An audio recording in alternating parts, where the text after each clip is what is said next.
Okay, I think we'll make a start. Good afternoon, everyone, and thank you for joining us today. Last month, Carter Jonas released its Q2 market update, which has been published by the Carter Jonas research and tenant representation teams. This is a guide to London office rents, rent-free periods, and market trends. A full copy of this report is available on our website if you would like to view it. And we are going to try and get a PDF copy over to you at the end of this call. I'll shortly be handing over to Dan Francis, our head of research, Michael Payne, our head of tenant representation, and Sophie Davidson, research associate, to deliver their findings. We will have some time for questions at the end, so please do put them in the Q&A box at the bottom as we go along, and we can come back to those. So Dan, over to you. Thanks very much, Lucy. As Lucy said, my name is Dan Francis. I head up the research team at Carter Jonas, and I'm just going to take you through some sort of high-level thoughts on the economic outlook and a little bit on office EPCs as well. Next slide, please. So I just thought I'd sort of look a little bit at the macro context. The chart you can see there shows economic growth in terms of gross value added. So these are economic growth forecasts you can see in the right-hand bars, and compared to what's happened over the last 30 years. I thought it'd be useful just to put economic growth in context. So you can see in the dark blue bars, London's economic growth versus the UK in the green bars. And you can see, I guess, two things sort of leap out from this chart. Firstly is that growth over the period shown from this year through to 2030 is well below what we've seen over the long-term trend over the last 30 years, and that's the case for both London and the UK, particularly subdued this year and next. UK seeing about 1% growth this year, followed by about 0.8% next year. I think it might actually be a little bit higher than that, and then sort of gradually accelerating back, but not really hitting 2% in the UK as a whole. But I think it also leaps out there the sort of the outperformance that we're seeing in London. Historically, that's always been the case, as you can see. London performed around 2.5% per annum over the last 30 years, compared to about 2% for the UK. And that outperformance for London is going to continue really over that forecast period. I think one of the key trends we've seen is a sort of a modest weakening of the labour market, and there was certainly some news today around that with the latest ONS statistics published. Really, sort of the jobs market boom that we've seen in recent years has kind of fizzled out. We've seen unemployment at the UK level rising from a low of about 3.7 to about 4.7% now, and I think really sort of the level of vacancies really tells a huge story. You know, it was post-COVID, it was peaking at sort of 1.3 million vacancies across the UK, and that's now a little more than 700,000. So it's almost kind of halved the level of vacancies. So this is a weakening labour market driven by a number of things. I think it's partly sort of legislation that's coming through. The Employment Rights Bill is going to pass into law in the autumn, and this impacts employers in terms of hiring new staff and also 0 hours contracts. And it's also in terms of increased costs through the increase in national insurance payments for employers, and also the increase in the national living wage that we saw come through in April. The national living wage increased by nearly 7%, and that's well ahead of sort of national wage rises, which are running at about 5% itself, sort of quite a way ahead of general inflation. So we've seen these really sort of quite significant increases in the employment costs feeding through, and that's not only feeding through in terms of a weakening labour market with sort of reduced employment growth and so on, but it's also, I think, going to feed through increasingly into employers' profit margins and also prices as well. So it's got an inflationary impact, and the Bank of England will obviously be looking at that. We've seen a sort of a rise in inflation recently. CPI inflation currently standing at 3.6%. That's up from 3.4% last month. It's pretty close to peaking, probably not quite there yet, The Bank of England think it's going to forecast going to peak at about 4% on the CPI measure, probably in September. And if you look at consensus forecasts, they're showing a sort of an easing back in CPI inflation to around kind of 3.3% by the end of this year, and falling back towards to kind of 2.5% or a bit less towards the end of next year, but not actually reaching the Bank of England's target figure for CPI of 2%. So in a way, against that background, perhaps you could say it's a bit surprising that we saw further loosening of monetary policy this month. So we saw the Bank of England reduce the base rate by another 25 basis points to 4%. And we think perhaps that is going to see a little more loosening, but the vote was pretty close.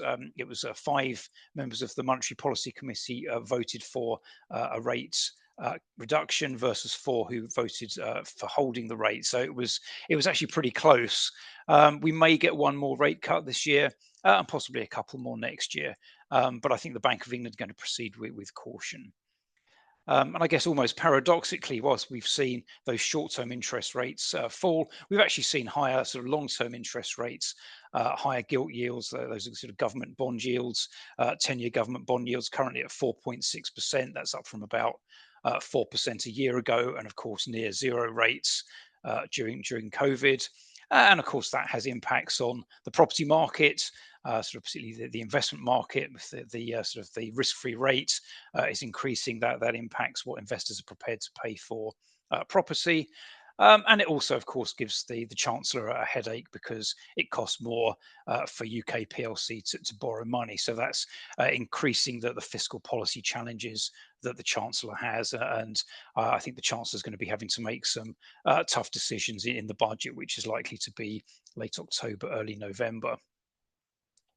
I guess the other driver to talk about is sort of a broad range of government policy initiatives that have been coming through, and particularly on infrastructure and housing, because those do drive demand for property, sort of office property and other types as well.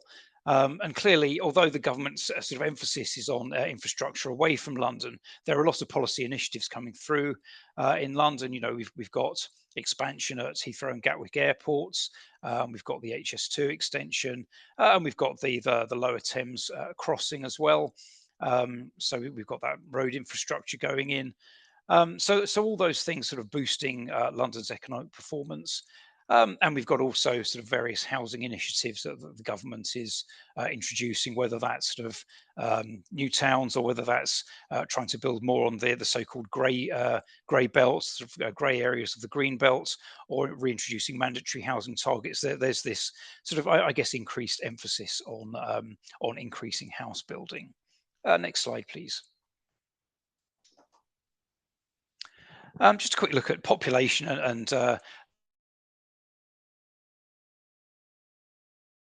and household growth in London that's projected for London. You can see in the left-hand chart there, London's population projected to grow by more than 8% over the next decade or so. That's kind of more than double the UK rate. And households in London projected to grow at an even faster rate of more than 12%, again, well ahead of the UK. And if you look at those household projection growth rates, you can see in the table that sort of 12.7 rate over the next 10 years. That means in London, an extra 467,000 households, or nearly 47,000 households per annum. And that's putting huge pressure on London, because if you look back at the last decade, net additional dwellings in London has only been 38,000. So we haven't been adding houses at the rate that the household rate of households is likely to increase. So increasing pressure on the housing market in London.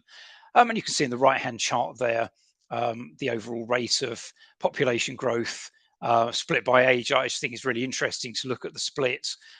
You've got that total of about 8% in the blue bar there, but you can see that's largely focused on population age 65 and over, so that the retired population, those of working age, rising at about the overall rate, and actually a slight fall in the population under the age of 16. So I guess less demand if you're looking at sort of education, but more demand if you're looking at senior living.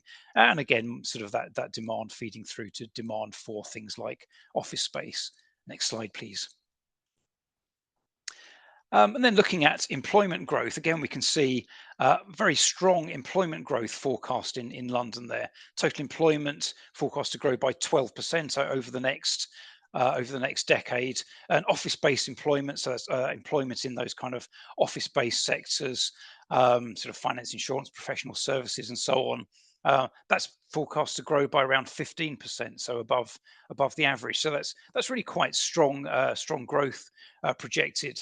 And in the chart there on the right-hand side, I've just kind of broken that down over the next 10 years by sector. So you can see that over the next 10 years, if we add all those bars up, that's adding around 460,000 jobs to Greater London in office-based sectors. So it's a huge number.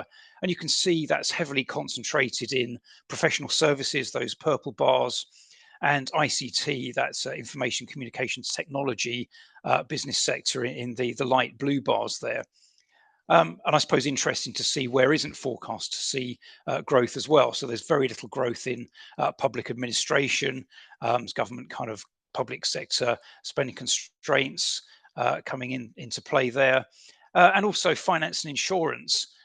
Very little coming through in those light green areas of the middle of those bars there. And I guess you've got factors like sort of Brexit probably having an impact on the rate at which that sector is likely to grow. Next slide, please. I just thought I'd take a quick look at some research we did recently, looking at the office stock of the UK and of London in terms of its EPC rating. And the chart you can see there shows all offices in the UK split by EPC band, and it's divided there sort of bands A to G, and you can see the proportion of office stock that falls within each band. And there I've also put sort of where we are in terms of minimum energy efficiency standards legislation. So F&G rated office buildings are legally unlettable now, then D&E will be legally unlettable from April 2027, and C unlettable from April 2030. As things currently stand, that could shift a little bit. It's not actually enshrined into law. But we can see there really the scale of the challenge for the UK's office sector. So 63% of UK offices are below a C, so would become unlettable in 27. And 87% are below a B, so would become unlettable from 2030. So that's really helping to drive occupier preferences for EPC A and B buildings. Next slide, please. And this slide just compares those UK figures with London. So I've got the UK figures in the hatched areas there. And you can see really that London has a much higher proportion of buildings in the B band than the UK as a whole. And less in those kind of D to G bands. So in London, 56% of office buildings are below a C, and 80% are below a B. So a slightly better picture in London, but still really showing that the sort of the huge challenge that faces the office stock in terms of being upgraded. Next slide, please. So just to summarise some of the points I've made there, London's strong population growth continues, economic growth above the UK average. We've got sort of inflation close to peaking, bits of loosening of monetary policy to go. And I think those government initiatives on infrastructure and housing are really, really important for London, as well as those sort of upgrading and change of use opportunities for offices. But there's some risks as well. I think we've still got a lot of geopolitical and economic uncertainty. And I'm calling it sort of the wait and see decade. We always seem to be waiting and seeing on the next thing. You know, we had Donald Trump's tariffs. Now we've got what's going to happen in the budget. So there's always kind of the next thing to wait and see. I didn't touch on the return to office, but I think it's important to consider the overall sort of demand, sort of positive return to office, which I'm sure Michael will talk about, versus kind of AI and how that's going to impact on demand. And the last point there, this is just a point that I picked up on a recent Oxford Economics seminar that by 2050, 114 cities globally will have a GDP of more than $500 billion, 5 times as many as today. So it's really important that London invests in infrastructure really to keep up with ever increasing competition to London as a global city. So that's the overview from me. And I'm now going to hand over to Michael, who's going to talk in a bit more detail about London offices. Thank you very much, Dan, and good afternoon, everybody. I'm going to talk to you more about the central London office market, the supply and demand dynamics in that market, and how that is affecting rents and rent-free periods. Next slide, please, Sophie.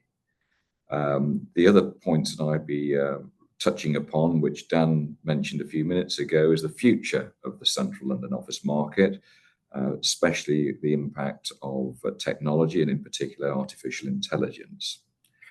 Next slide, please, Sophie, thank you.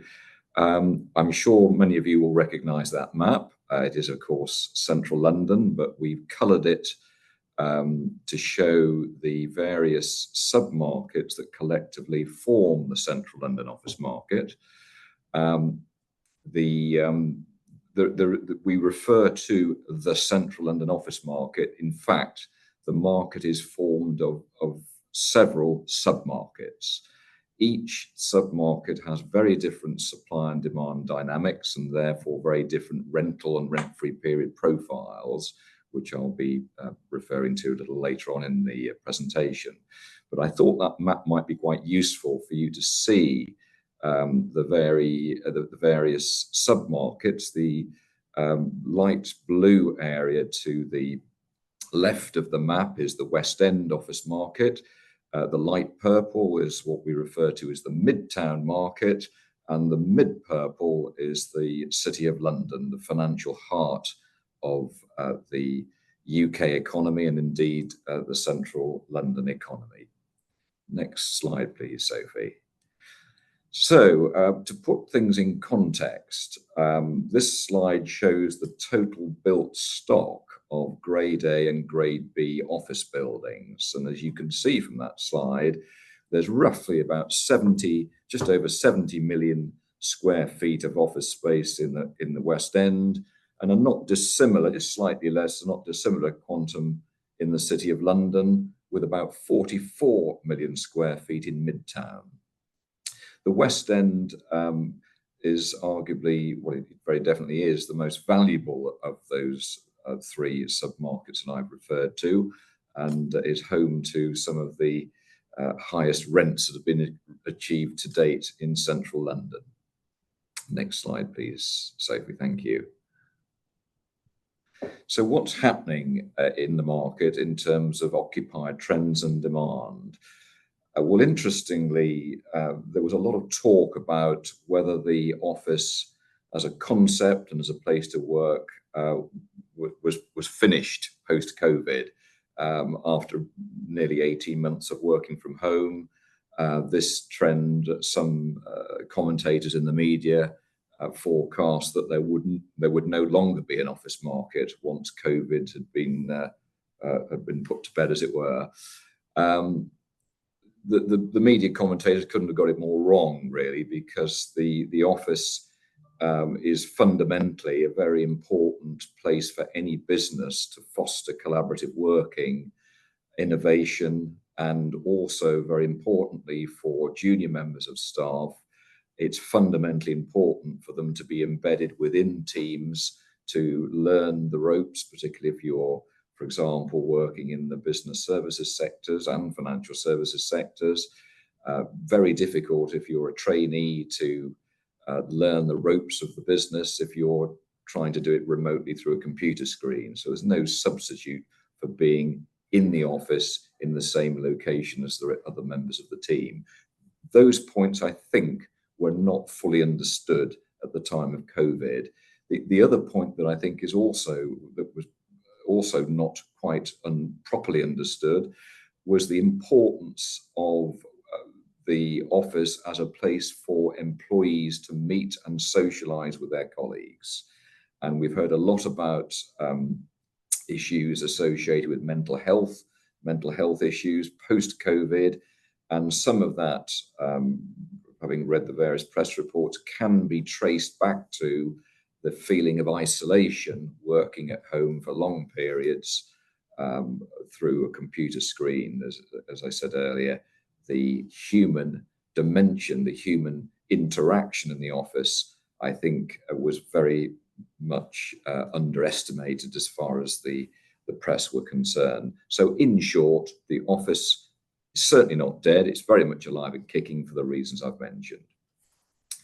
What has been happening to demand in a post-COVID world? Well, the London office market sprang back to life quite quickly, a lot more quickly than I think many of us that work in the market had forecast. And very interestingly, one of the key drivers of demand has been the financial and business services sectors. And we've seen and continue to see these sectors of the economy very much driving demand. Partly the key drivers of demand within those business sectors, there are three key drivers. The first one is that many businesses are wanting to upgrade the premises that they've been operating in and move to a more environmentally sustainable building, with real estate responsible for a very large proportion of greenhouse gases. What better way, if you are a multinational business, or even if you're a very small owner-managed business, what better way to improve your sustainability credentials than to move from a tatty old building in a back street in London, which has pretty poor energy efficiency ratings and poor sustainability credentials, in one fell swoop, move into a newer or even new grade A building with good sustainability credentials is a very quick win in terms of boosting a business's sustainability credentials. So that has been a very important driver of demand for grade A office space, trading up into better quality, environmentally friendly space. The second driver of demand has been the objective of many businesses to encourage their staff back into the habit of working from the office, with the return to the office, as it's referred to in the industry. And that one of the strategies that many businesses in London and indeed across the globe have been adopting is to offer employees a really nice place to work from. Plenty of natural light, well ventilated, a vibrant, attractive work environment. And again, this objective goes hand in hand with moving out of older space into new grade A space and creating a work environment that meets those criteria. So that's the second key driver of demand, the keenness of businesses to encourage the staff back into the office in a post-COVID world. And the third driver of demand has very much been the keenness of businesses to not only do their bit for the environment, not only do their bit for the return to the office, but recruitment has been and continues to be a real challenge for many London businesses. Prior to COVID, a trend was already beginning to manifest itself. Businesses were using the quality of their workspace in effect as a recruitment tool to attract the brightest and the best and to keep them. And that trend has very much been catalyzed through COVID and after COVID. And so the third limb, if you like, of this pattern of demand is very much underpinned by the desire of businesses to present themselves or to present their work environment in an attractive way that will encourage those that are thinking of working for them to take up employment and continue working in that environment. So HR issues is the third element of the pattern of demand that's driving this very powerful trend towards new Grade A space. The other very interesting trend that we've been noticing recently, this really has been manifesting itself in the last few years, is the increasing trend for developers and investors to offer space that's ready fitted out. Traditionally, new office space or refurbished office space was typically offered on the basis that the incoming tenant would fit the space out with meeting rooms, kitchen areas, reception area, furniture, and the data telecoms infrastructure. Very interestingly, post-COVID, there's been a huge increase, huge inflation in the cost of fitting out office space.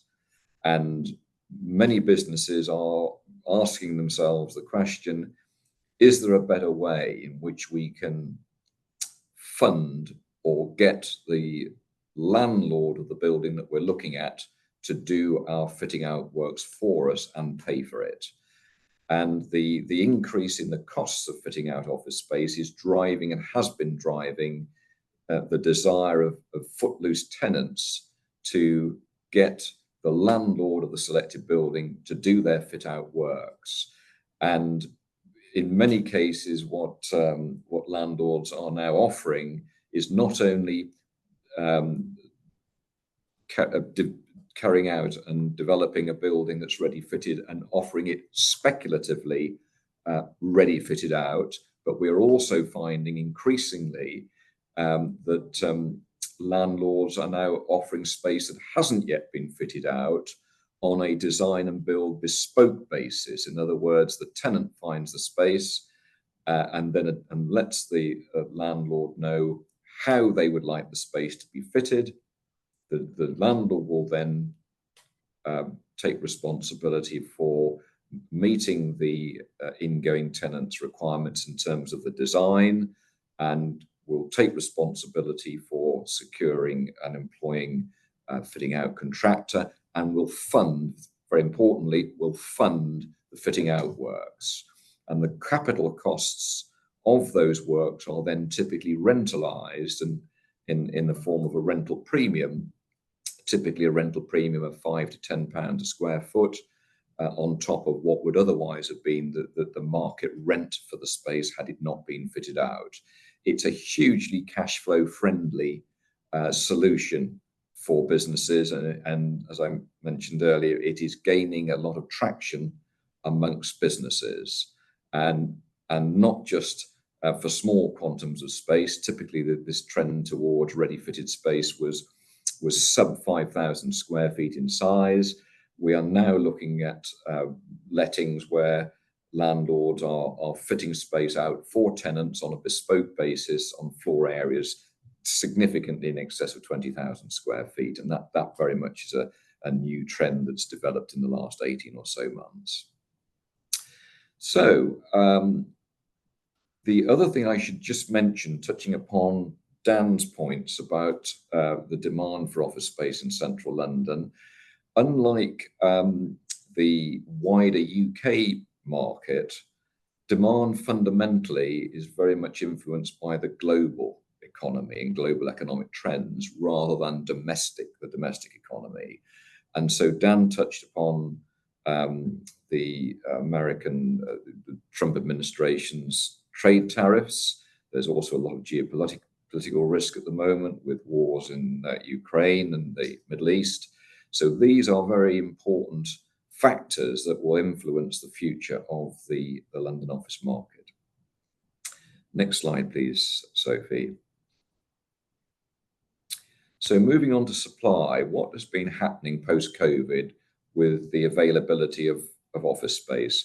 As we discussed a few moments ago, demand is very robust for new and refitted Grade A space. Sadly, that segment of the central London office market is very much undersupplied at the moment. So there is a mismatch between supply and demand. Why is there why is supply not keeping up with demand? Well, there are a number of reasons for this. Fundamentally, Interest rates having gone up, the cost of funding office development has therefore increased. So the cost of developing an office building has increased because of funding issues, but equally, the cost of building materials and labour rates have also increased markedly, as I mentioned earlier, post-COVID. That is another brake on development, adding to the development costs. The third issue associated with development at the moment is, as I mentioned a few minutes ago, the geopolitical risk, and also what impact the American tariffs, trade tariffs, may have on the global economy and therefore demand for central London office space. So those factors combined are conspiring to depress the development starts that we've seen across London. Next slide, please, Sophie. Thank you. So supply and demand are out of sync. What is that doing to rents? Well, it doesn't take much encouragement for landlords to put rents up. So we've seen over the last 18 months, 24 months, some significant increases in the Grade A, new and refitted Grade A market segment, particularly in the West End, where supply is acutely in short supply. And this slide shows you the variation in headline rents for new and refitted Grade A space across central London during the second quarter of the year. And as you can see, rents for Mayfair and St James's accommodation, which is the super prime area of central London, are typically £167.50 a square foot. There have been a number of lettings around Berkeley Square and the streets just off Berkeley Square, the super prime market, where rents in excess of £215 a square foot have reportedly been achieved. And that rental growth is being driven principally by the lack of supply, but of course, a robust demand. But supply is the main variable that is affecting headline rents. The City of London, by contrast, rents, there's a better balance between supply and demand in the city, and rents are typically at half the level they are in the super prime areas of the West End. So a big difference in rental costs. Next slide, please, Sophie. Interestingly, over the last few years, rent-free periods have not moved appreciably. They have come in by about 1 to 2 months for a 5 and 10-year lease since in a post-COVID. But very interestingly, there hasn't been a dramatic compression in rent-free periods. The mismatch between supply and demand has been driven principally, has been reflected principally in headline rents. And there is very good reason for this, because the levels of headline rent are the key determinants and the key influence on the investment value of an office building. And landlords are much more focused on getting their headline rents up to flatter the investment valuations. And if that means keeping rent-free periods at similar levels, but achieving higher headline rents, then that very much is an objective that works in favour of landlords. And this is why we've seen the significant growth in headline rents, but not a great deal of movement in rent-free periods. And as you'll see from that slide, very, very roughly, as things stand today, it's typically one is able to get between 9 and 12 months rent-free for a 5-year lease, and typically between 20 and 24 months rent-free for a 10-year lease. Next slide, please, Sophie. So I won't dwell on this. I'm conscious of time. I don't want to eat into Sophie's talk, but very, very briefly, just to sum up, supply and demand are out of sync. Rents are going up. Rent-free periods are stable. It's very likely that over the next 2 to 3 years, we're going to continue to see these trends as the supply of office space, the supply pipeline fails to keep up with demand. And so it is very likely that rents will continue to rise at least until 2029. Okay, I'm going to hand over now to Sophie, who's going to talk in more detail about rents and net effective rents. Over to you, Sophie.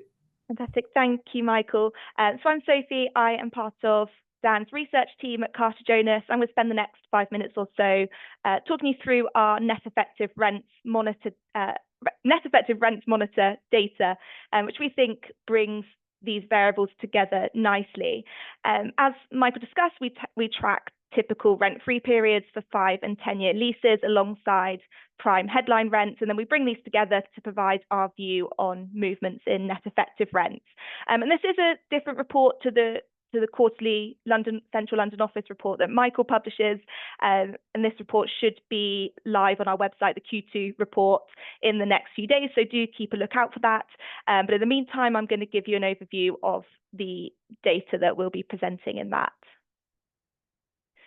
So to start off, this graph shows the change in net effective rents on a quarterly basis in light purple and on an annual basis in dark purple. And this is the change to the end of the second quarter of 2025 at sub-market level. I will later talk about the districts that sit within these sub-markets, but just to give a high-level overview or the bigger picture view for the moment. So as an average across the whole of the Central London office market in the second quarter, so this is this first bar on the left, we've seen net effective rents increase by 1.3% in the first quarter, and annually they've increased by 6%, which is an acceleration from the 5.2% we reported in the first quarter. And as Michael said, this is largely reflective of increases in headline rents, which have also increased by 1.3% over the quarter and by 5.6% on an annual basis. And like Michael said, typical rent-free periods are typically or broadly unchanged since this time last year, as the shortage in Grade A supply relative demand is instead being reflected by rising headline rents. So the West End was the standout performer this quarter, following record headline rents being achieved for new Grade A space, particularly in the super prime segment of the market, as Michael just mentioned. But yeah, like I said, I'll go into the districts in just a moment on the next slide. And yeah, so net effective rents in the West End increased by 3.8% over the quarter. In Midtown, net effective rents also increased, but by a more moderate 0.7%. And in the City and South Bank, it's 0.5%. And these quarterly increases are level with the changes we've seen in headline rents. And compared to this time last year, net effective rents, this is assuming a 5-year lease, have increased by 8.1% in the West End. In the City, which was our top performer last quarter, has fallen behind the West End, but still saw net effective rents increase by 7.5% on an annual basis, which is quite significant. And the only submarket I've not shown here is Docklands, which saw no change to prime headline rents or net effective rents in the second quarter. So this graph highlights the 6 top districts for growth in net effective rents on a quarterly basis.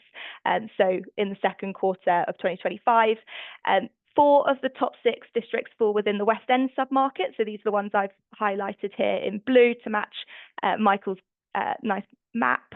And in the West End, we've seen particularly strong pre-leasing activity and an ongoing shortage of available space, particularly anything of scale or with large floor plates. And just to highlight a couple of these, the strongest growth was in Marylebone, with headline rents for Grade A space rising by 9.5% to £115 per square foot. In Mayfair and St James's, the most expensive districts and where growth was the strongest last quarter, we've seen net effective rents increase by 4.7% to £167.50 per square foot.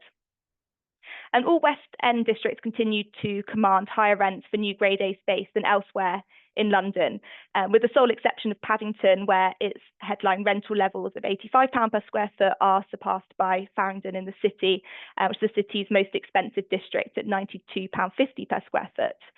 I think it's also worth mentioning South Bank. Prime rents increased by 2.9% to £87.50 per square foot this quarter. There were 2 standout lettings that took place at the refurbished 76 South Bank, which was significant. Both Lego and PayPal are relocating from the city. Lego is going to occupy around 190,000 square foot and PayPal about 40,000 square foot. And then here we look at the top 10 districts for annual growth in net effective rent, so growth over the last year. The city's core district, the financial district, has seen the strongest growth in headline rents and net effective rents. So their headline rents have increased by 16.7% over the last year. This is the top performer out of all 22 districts that we track. There has been a slight reduction in typical rent-free periods in the district over the last year, which has boosted net effective rent. So here we're reporting an annual increase of 19.1%. And the strong quarterly increases that we discussed in the last slide in the West End has boosted annual growth rates across most of the West End districts. And with no movements in typical rent-free periods, increases in net effective rents do align with the prime rental growth that we've seen in these districts. So again, just to highlight a couple of these, Marylebone has seen headline rents and net effective rents increase by 15.6%, and the Mayfair and St James's district of West End has increased by 15.5%. And the only West End districts that I haven't included on this slide that don't fall in the top 10 are Paddington and Soho. They have seen net effective rents hold firm over the last year due to steadier leasing compared to the other districts. And this is my last slide. I think this shows quite nicely how the office market has performed over, since the bottom of the market in the pandemic. Kind of adds another point to Michael's comment that there was speculation that the office market was dying or the office was redundant. I think this shows that, it shows rental levels as an index since 2020 and shows a strong upward trend in prime rental levels, with the exception of East London and Docklands, but we haven't seen a fall at least. So, you could take that as a positive sign. Net effective rents in the West End are now 34.1% higher than at the bottom of the market in the pandemic. And then with the strong performance I highlighted in the previous slide, you can see that it's caused that level of growth to diverge further from the other submarkets. So in that time, the Midtown has seen an increase of 20.3% since the bottom of the market, and the City of London rising by 19.8%. Okay, so that's all from me. Don't know if anyone's popped any questions in the Q&A box. I haven't had a look, but yeah, thank you, Sophie. We do have a couple more minutes for questions if anyone does have any. Otherwise, I do have a question, perhaps one for Michael. What impact could a possible ban on upward-only rent reviews within new commercial leases have for tenants? Thank you, Lucy. Yes, it's a very topical and a very interesting question. If the ban goes ahead, it's quite interesting to see what happened in Ireland 15 or so years ago, because the Irish government banned upward-only rent reviews, and at the time, not unreasonably, property investors were very concerned about the proposed Irish ban and the impact that it might have on the investment value of commercial properties generally. Contrary to popular belief, the Irish commercial property market did not collapse. There were many dire predictions that it would be the end of the investment market as we know it.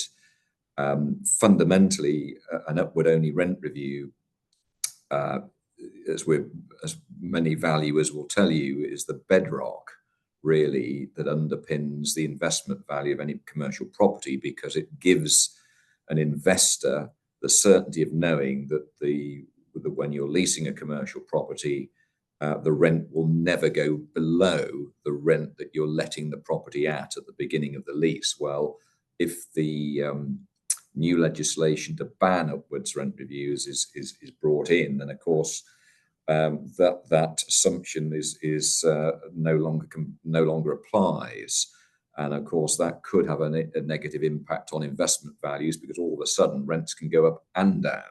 So theoretically, you as an investor, you could buy an office building, and 5 years later you let it at £100 a square foot. 5 years later, it could end up at £50 a square foot because the market has fallen.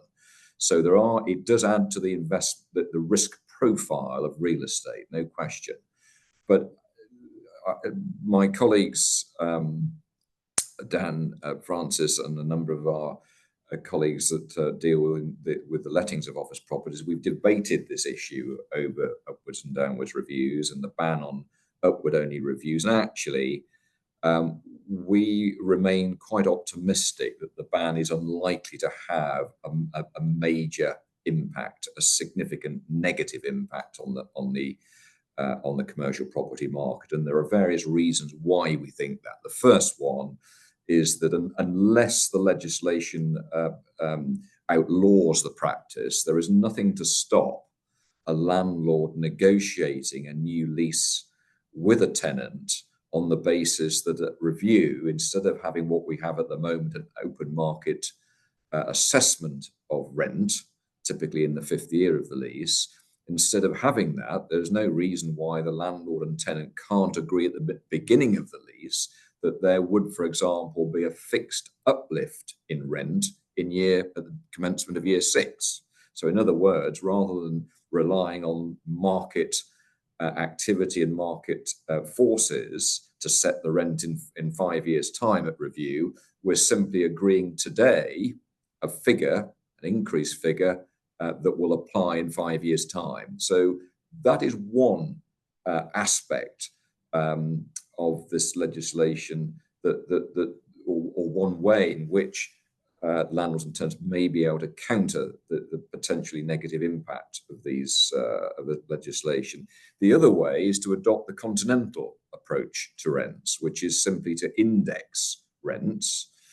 So tenant starts with a new lease at £100 a square foot in year 1, and the rent is reviewed either annually or 5 yearly, but quite often it's an annual increase in the rent by reference to an index. For example, it could be the rent could be indexed to the consumer prices index. So there are ways and means in which I think investors could protect their interests against this legislation.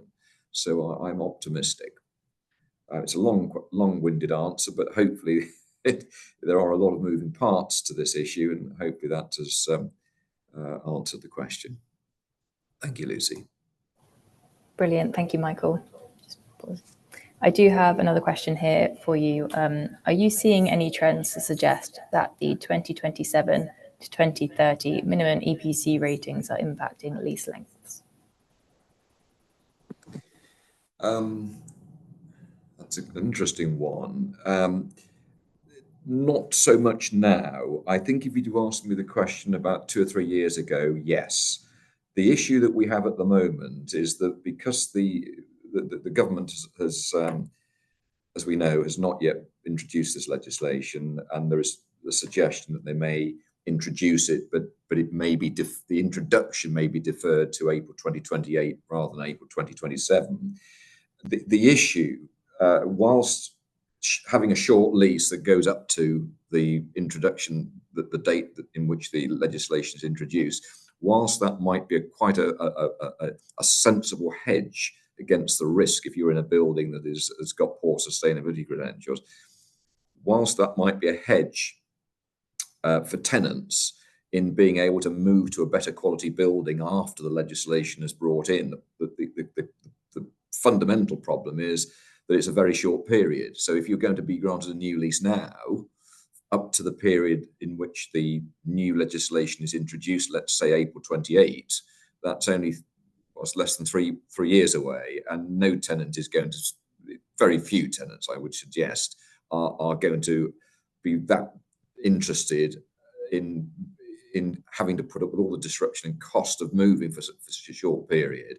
I think what we are seeing and the way that this legislation is affecting the market is, as I mentioned in my presentation, although the legislation has not been introduced, the fact that it is likely to be introduced is already affecting the market and has been affecting the market for the last 3 or 4 years. And so what tenants are doing to hedge against the risk associated with the introduction of the legislation is that they are saying, look, let's move to a building that will be compliant when the new legislation is brought in, which comes back to Dan's point about buildings that have got low EPC, poor EPC ratings. They're virtually unlettable, because any tenant that's being properly advised by a property consultant will not take that space, because of the risk that if they take it, the legislation is introduced, the legislation will bar a tenant from subletting if the building is not compliant. So there is a significant business risk if you are a tenant. If you sign a building with a G rating or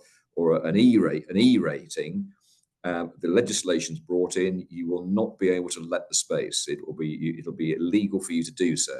So, long-winded answer again. Sorry, but it's important I make this point clear. I think the issue is going to be, or the way that the legislation is affecting the market, is that it's causing tenants to avoid any buildings that are below a B rating. Their focus is on A and B rated buildings. Yeah, and actually just to add to that, I think my understanding of it is that it's more widely about supply and what space will be available in the market. And if, Dan's figures, might suggest that in 5 years' time, 80% of properties are going to be removed from stock of central London, and there's going to be less availability for those looking to move or those looking to expand. I think looking at recent evidence of lettings that took place in the second quarter, some of those were on 15-year leases with no break clauses. And I can imagine those tenants have been advised that they need to secure a space soon and a long period of time to kind of prevent those, in 5-10 years' time, there's nowhere for them to move to. That would be my guess, but Michael might be able to speak to that, being on the ground. Yes, certainly. That's a very interesting point, Sophie. The impact of this proposed legislation is to narrow, effectively, is to artificially reduce the supply of office space, isn't it? But through regulation, in effect, is resulting in a vastly reduced quantum of available floor space that is available for tenants to occupy that will be compliant. So and I think any business that occupies a substantial quantum of floor space, and by substantial I'm saying in excess of, say, 50,000 square feet, if they're being advised properly by their property consultant, they should be planning now. Even if their lease expiry date is 3 or 4 years ahead, they should be thinking about options now, well ahead of the expiry date, because if they leave it too late, they may well find, to your point, Sophie, that there isn't the space available of the size they're looking for at the time they need it. So taking a pre-let on space that's under construction and will be available within their time horizon is absolutely the way forward. And we are seeing a significant uptick in pre-letting transactions, and that trend, I think, is going to continue over the next few years. Again, it's purely a supply side issue that is driving that trend. Brilliant, thank you. We have got a few more minutes, so there is one more question here. The question's, in your view, what is the most significant risk facing investors in the occupier market over the next 12 to 24 months? Who would like to take that question? Shall I have a go at that one? I mean, there's a huge number of risks clearly facing investors, from the sort of the macroeconomic picture through to the, I guess, the specific risks around the office markets. Excuse me. I mean, we've already touched on I guess the potential ban on upwards only rent reviews. No, I think that is a potential risk for investors, particularly in parts of the central London office market. For example, the City of London office market, which is a very cyclical office market, both in terms of rental values and capital values, and has a very pronounced rental value growth cycle. And so I guess if there is a ban on upward only rent reviews, that's potentially a much more risky part of the market, because if you go in at the wrong time, you could potentially have an occupier who is then able to sort of negotiate the rent downwards quite sharply. So I think there are some quite significant risks around that, and also, for example, I think there'll be, I guess, more emphasis on rent reviews if this legislation comes into force. So there'll probably be more rent reviews, because tenants won't just assume that the rent's not going to change, and that will potentially lead to more costs for investors, because they'll have to undertake more rent reviews and sort of defend their position more. So I think that's one example. There are clearly much broader examples around office occupier demand and where that's going. And I mean, Michael touched on some of those earlier, and I guess it's very uncertain where office occupational demand will be going, because of the long-term impacts of AI. And so I guess if you're looking at the return to office, that's starting to work through now, and we're starting to see positive indicators about more people are returning to the office. So that's very positive. And I think the question for investors is, how is AI going to pan out? Personally, I think it's very positive, or at least not a particularly negative, because I think AI will mean a lot more higher quality jobs going into office space. There'll be fewer lower quality jobs, because that will be done by the technology. But AI will generate whole new sort of fields, will require sort of fields that need much more interaction between people, which really favors office environments. So I think the kinds of employees who'll be working in this space will be sort of highly skilled, highly paid. And I guess my view is that the more highly skilled and highly paid the people are that work in your office building, the more you're going to want to spend on that office space and invest in that space, and potentially the higher rents you might be willing to pay for it. So I think for that sort of high quality segment, I don't think we should be too afraid, but it's certainly a risk. So a couple of points there. Thank you, Dan, and thank you to Sophie and Michael for your interesting comments today. I think, just conscious of time, if anyone does have any more questions that they'd like to send through, feel free to do so. The email addresses on your screen now. Otherwise, I think we've come to the end. Thank you.